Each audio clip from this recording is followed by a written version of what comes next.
Cette fresque, c'est un projet qui a débuté avec une première rencontre avec la société Auril et qui avait envie d'intégrer dès la phase de construction, de conceptualisation même du bâtiment, une œuvre. Bien évidemment, on a accepté le challenge.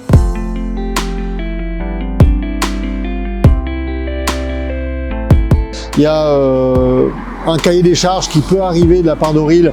Là, en l'occurrence, c'était de travailler avec un artiste local.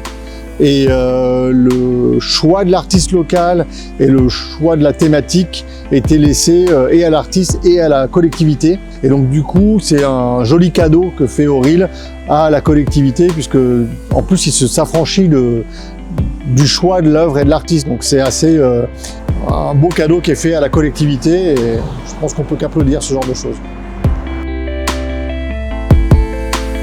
Pour parler plus spécifiquement de l'artiste, Nex c'est un artiste qui vient vraiment du graffiti, grenoblois, hein, c'est vraiment un artiste de la métropole.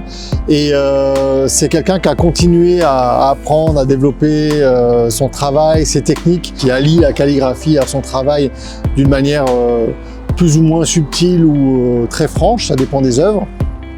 Et là, en l'occurrence, c'est assez léger, qui maîtrise à la perfection l'usage de la bombe, qui dessine très très bien et qui donc dans l'hyperfiguratif est excellent. Donc voilà. Alors le message de la fresque, il est simple, hein, c'est vraiment la rencontre entre l'homme et la nature, une sorte de symbiose espérée.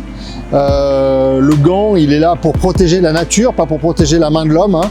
L'idée, c'est que l'homme arrête de salir la nature et il y a cette offrande avec ce cerneau de noix qui va vers l'oiseau et la nature représentée par l'oiseau vient amène cette petite pâquerette à l'homme en échange. Donc vraiment essayer de matérialiser cette possible communion ou interdépendance mais noble et forte entre la nature et l'homme. Et voilà, c'est le message. C'est la construction d'un patrimoine en fait qui prend lieu et place là.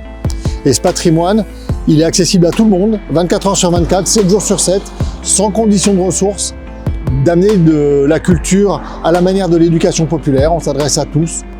Et ça éveille un peu les consciences et ça permet d'aller à la rencontre d'autres œuvres, d'autres artistes, avec une immense exposition collective, puisqu'il y a quasiment, sur les 500 fresques, il doit y avoir 400 artistes différents qui ont participé.